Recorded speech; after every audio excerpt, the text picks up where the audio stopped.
Muito bom, meus amigos, muita alegria, despertando a consciência está no ar. Vocês são meus amigos de sempre e estão sempre comigo. E isso, para mim, é a melhor coisa que pode existir, é estar sempre em contato com os amigos de sempre. Essa coisa é maravilhosa. Estou aqui feliz por estar com vocês nessa noite. Hoje é um dia de terça-feira, dia de nós fazermos o nosso estudo do Livro dos Espíritos. Eu já tenho aqui algumas pessoas já comigo aqui, Maria das Graças Cunha Santos, Marieta Simões. Muito obrigado por vocês já estarem aqui. E eu diria para vocês que a primeira coisa que vamos fazer é elevar os nossos pensamentos a Deus, nosso Pai, aos bons espíritos que nos assistem. Apesar da gente não merecer muito, mas que eles possam nos abençoar, nos trazer a sua paz, nos confortar, nos dar a sua luz, para que possamos estar sempre prontos, com, com a nossa alma preparada para o enfrentamento das vicissitudes que a vida nos traz. A nossa oração vai para os doentes, pedindo que eles sejam socorridos, sejam aliviados das suas dores, mas que, sobretudo, cada criatura possa compreender que a bondade divina não cria doença, que a doença é criada por nós mesmos.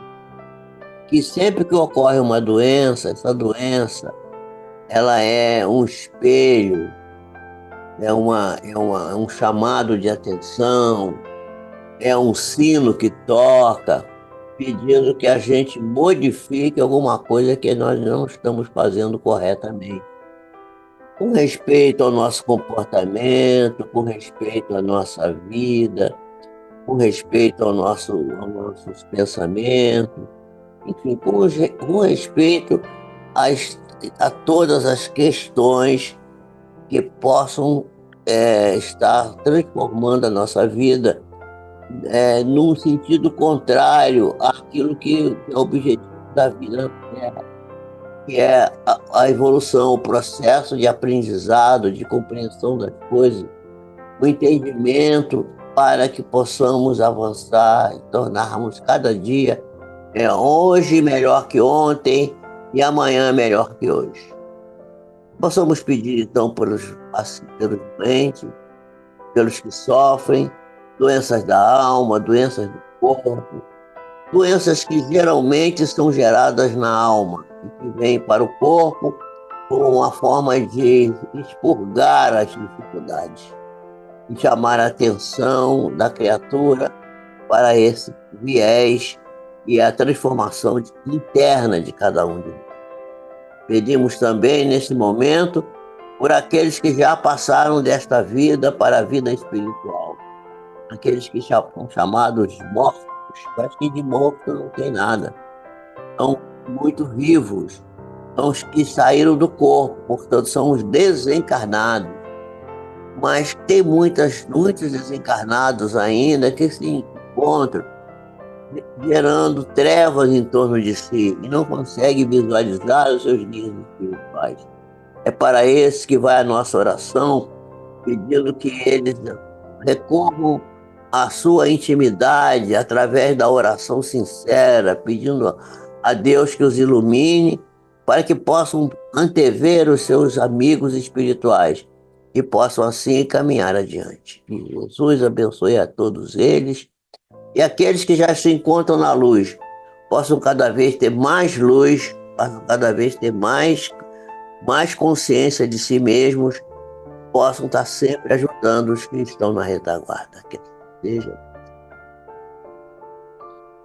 O nosso estudo é o estudo do Livro dos Espíritos, meus amigos. no estudo do livro dos Espíritos, nós estamos exatamente fazendo uma observação sobre aquele que é praticamente o terceiro, eu chamo de terceiro, mas pode ser o quarto, princípio básico da doutrina espírita, que é a reencarnação. Nós temos, primeiro, Deus, segundo, a sobrevivência da alma, terceiro, a comunicabilidade dos espíritos, e quarto, pode ser a reencarnação ou a pluricidade das existências. Nesse nosso, nesse nosso livreto, que é baseado na edição francesa, eu vou mostrar aqui para vocês a capa, aqui, ó, a bela capa que tem nesse livro aqui, ó. Essa capa aqui, ela é do livro Le Livre des Esprits, né? Filosofia Espiritualista, par Allan Kardec, tudo em francês aqui. Paris, Livrarie Didier et Compagnie, né? Libraire Editeur. Tá aqui, ó, edição de 1857, mas tá em português, tá traduzido. Então, é um livro dos Espíritos que está em fascículos. São vários fascículos, ó. Aqui tem alguns, ó, fascículos, são fascículos. Então, eu peguei exatamente aqui o que fala da pluralidade das existências, que é o que nós estamos estudando. Nós vimos que a reencarnação é uma espécie de dogma. Dogma no sentido de que ela é baseada numa lei pétrea, uma coisa pétrea, né? Então, essa lei pétrea, porque tudo que tem guimar, né? Magma é aquela lava do vulcão que vira pedra, fica aquela pedra pome, né? Tem a pedra pome. Então, são coisas que estão tão antigas, já foram tão comprovadas, que viraram pétreas, né? Então, essa questão é uma questão muito interessante, porque o Espiritismo não tem dogma. Tem dogma, a reencarnação dogma. Por quê? Porque é uma coisa que não é nova, uma coisa antiga, né? E que foi ressuscitado por Pitágoras.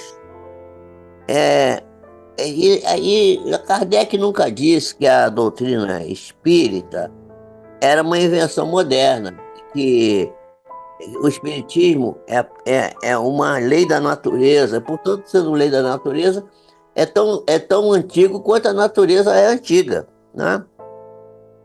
E existe desde que o mundo existe. Desde a origem dos tempos, sempre nos esforçamos para provar que se encontram vestígios dessas verdades, né? Na mais remota antiguidade, nós vamos encontrar esses ensinamentos. Pitágoras, como se sabe, não foi o autor do sistema da metempsicose. Mentempsicose é aquela ideia de que a gente pode reencarnar num bicho, né? Tem até uma brincadeirinha que eu estava conversando sobre a reencarnação, daqui a pouco apareceu um besouro, o cara foi bater no besouro, não, não bate no besouro, pode ser a reencarnação do seu avô. Claro que isso era uma brincadeira. Não existe esse tipo de fenômeno. A reencarnação é sempre em corpos cada vez mais aperfeiçoados, né? Ninguém vai reencarnar como leão, nem como cobra, nem como jacaré. Existem outros tipos de ideias preconcebidas, e aí a gente vai discutir isso num outro momento, que pode realmente o indivíduo se sentir na forma de um polvo, de uma cobra, de um jacaré, de um tigre, de uma hiena, sei lá.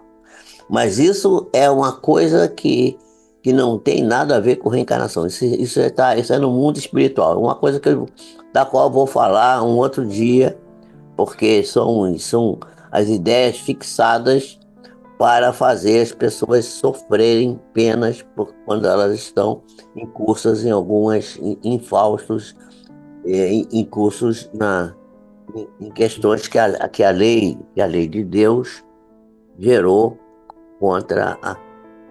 que o indivíduo gerou contra a lei de Deus, e aí isso vai gerar para ele uma dificuldade, né? Então vejam só, a ideia da transmigração das almas, portanto, não é uma ideia nova, né? E era, portanto, uma crença comum naquela época, admitida pelos homens mais iminentes, né? Não sabemos, porém, seja como for, ter uma ideia que não atravessa as idades, que não pode, que não é aceita pelas inteligências de elite, sem possuir um lado sério. As pessoas que estudam seriamente, elas estão sempre procurando dar seguimento a essa questão, né?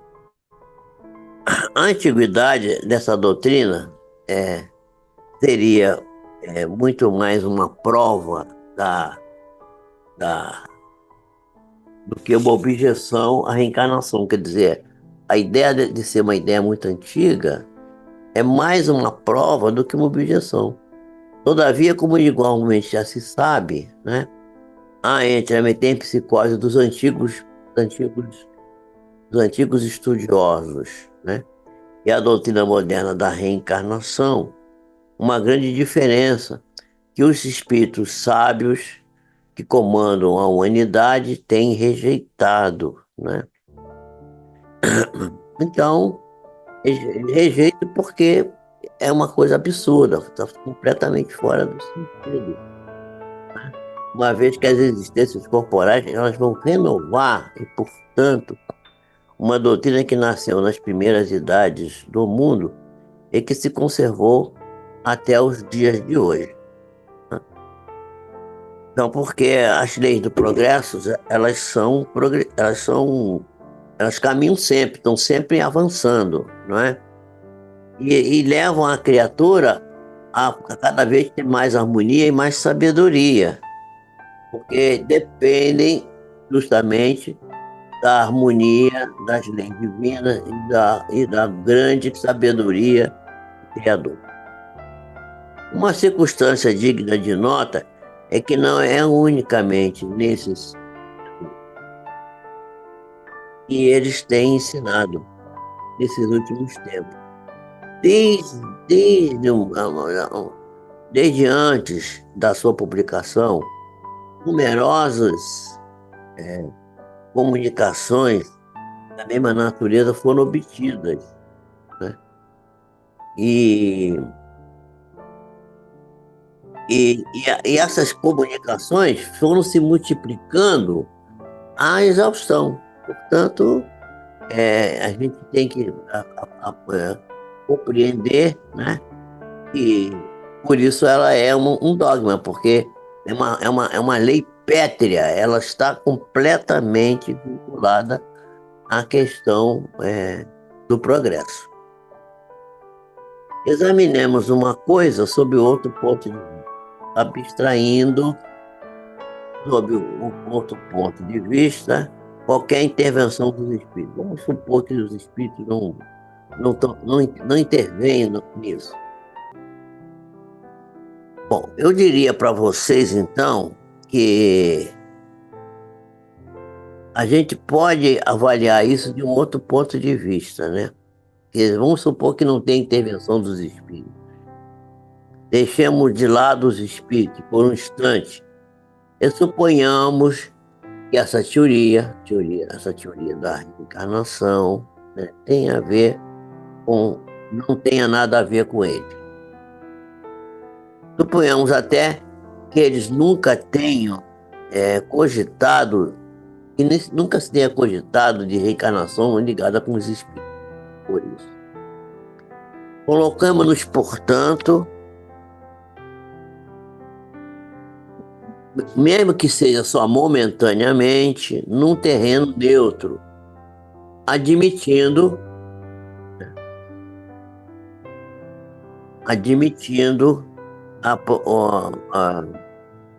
no mesmo grau de probabilidade uma e outra hipótese de ter a influência dos espíritos, né? E a influência dos espíritos.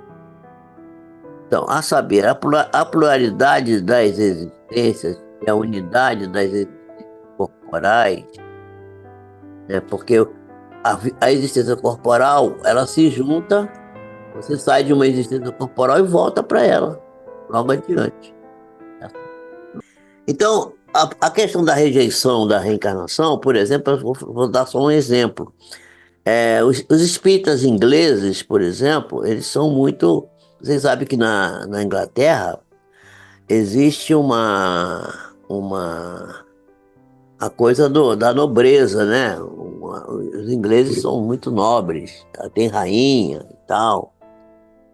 Então, eles não se. Já pensou o inglês pensar que ele é um nobre da realeza e tal, e ele vai se reencarnar como um servidor comum do povo?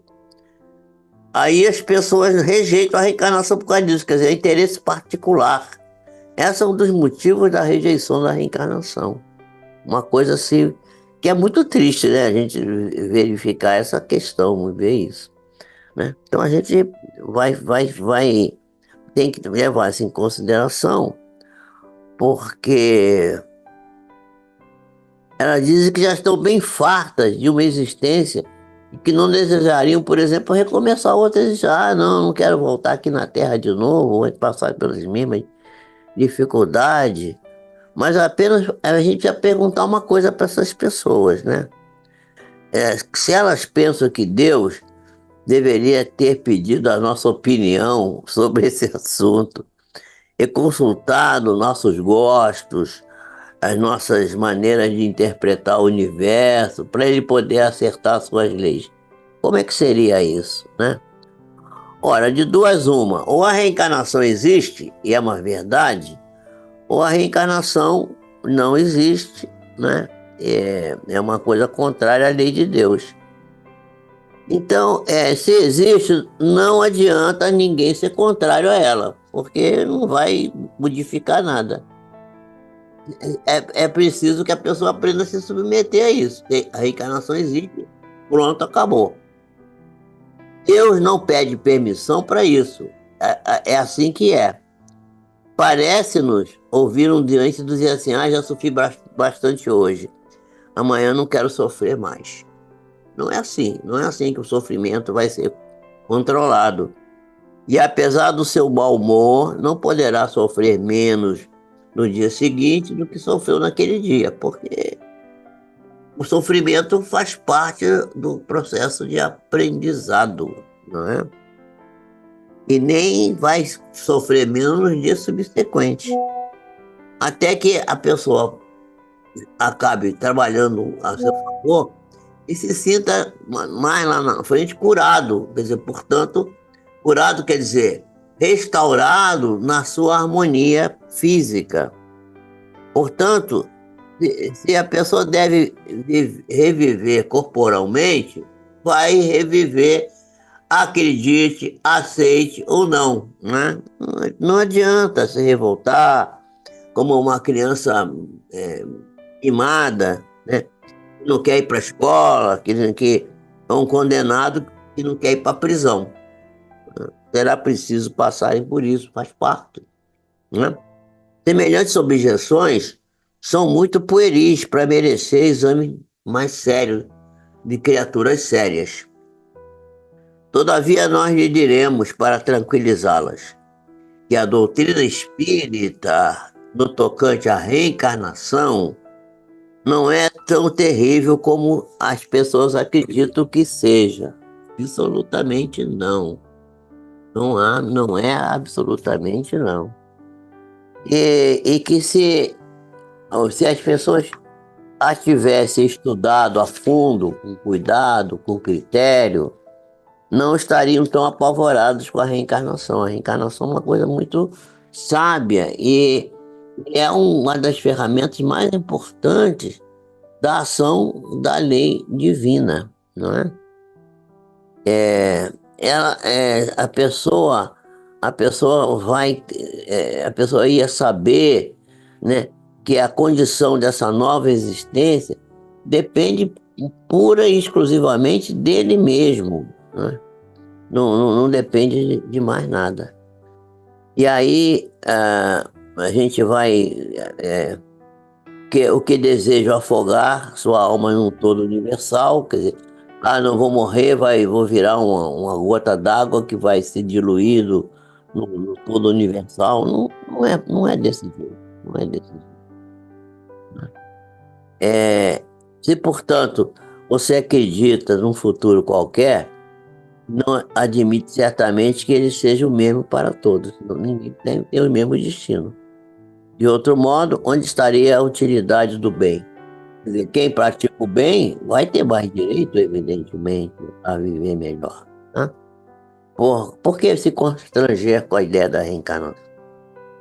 Por que não satisfazer todas essas paixões, todos os seus desejos, mesmo que fosse às custas de outra pessoa, né? Visto que não ficaria melhor nem pior por causa disso. Se você acredita no futuro do progresso, será mais ou menos feliz ou desgraçado, mais ou menos feliz ou infeliz, conforme aquilo que tiver feito durante a vida física. Então, a gente vai ter o desejo, né, sempre de ser tão feliz quanto possa ser. Ninguém quer ser infeliz. Quem é que quer ser infeliz? Não conheço ninguém que diz, não quero ser feliz. Não existe. Se a gente tivesse a pretensão de ser um dos homens mais perfeitos que já tem existido na Terra e de ter, assim, de repente, o direito à felicidade suprema dos eleitos. Como é isso, a ganhar isso como um prêmio? Né? Não, fui escolhido por Deus para ser. Não existe isso. Tudo é mérito, tudo é esforço.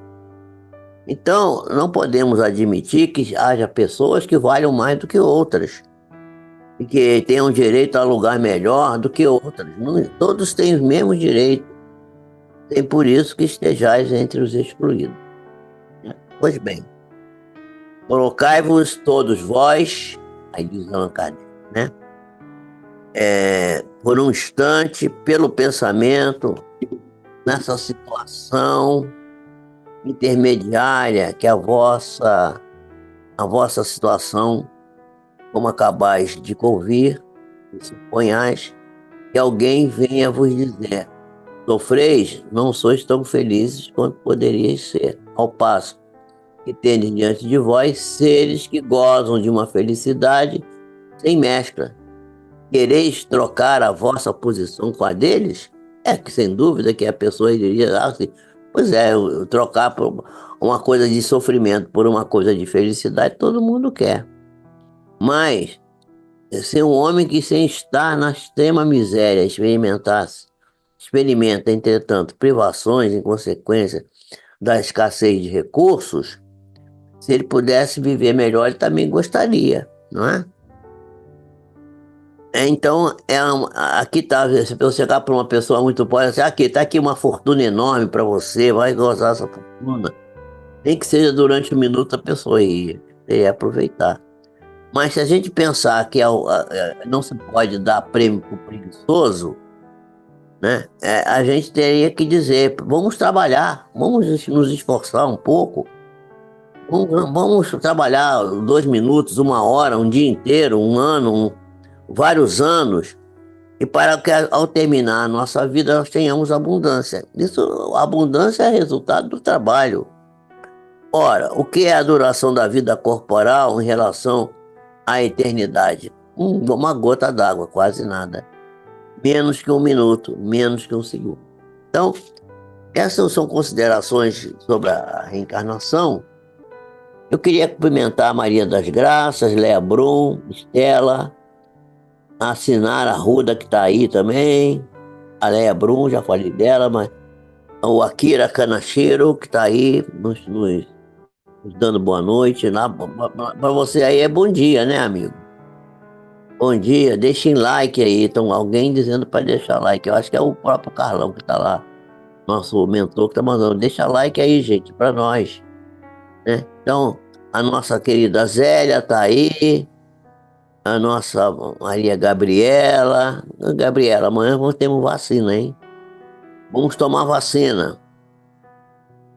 Vacina é sempre bom, né? Então, uma boa noite para vocês. Fiquem com Deus, na paz do Senhor, com a esperança de que possamos cada vez estarmos melhor em nossas vidas. Sejamos, sejamos sempre criaturas voltadas para o bem, interessadas em estudar, em aprender, e nós vamos voltar a dar uma, um spoiler, né? Uma explicação ainda mais detalhada sobre a reencarnação. Nós vamos continuar esse tema na semana que vem. Esperamos sem ter essas interrupções aqui de imagem, de som e tal, mas que tudo corra bem para todos nós. Que a paz esteja com vocês.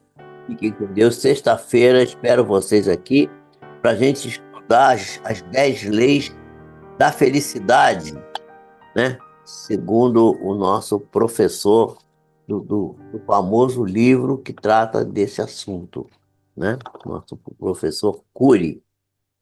Nós vamos pedir a vocês que mandem perguntas, mandem questionamentos, se estão entendendo bem essa questão, né? Nós vamos falar ainda da visualização do belo, né? E vamos falar, já vamos entrar no segunda lei. A segunda lei está ligada com o sono. Nós vamos fazer uma verdadeira aula sobre sono e sonhos, para que as pessoas entendam por que, qual é o significado real disso, sono e sonhos. Tá? É isso, essa vai ser a nossa live de sexta-feira. Uma boa noite para todos, fiquem com Deus. Deus abençoe vocês abundantemente. Vocês sejam muito felizes. É o que eu desejo do fundo do coração. Boa noite.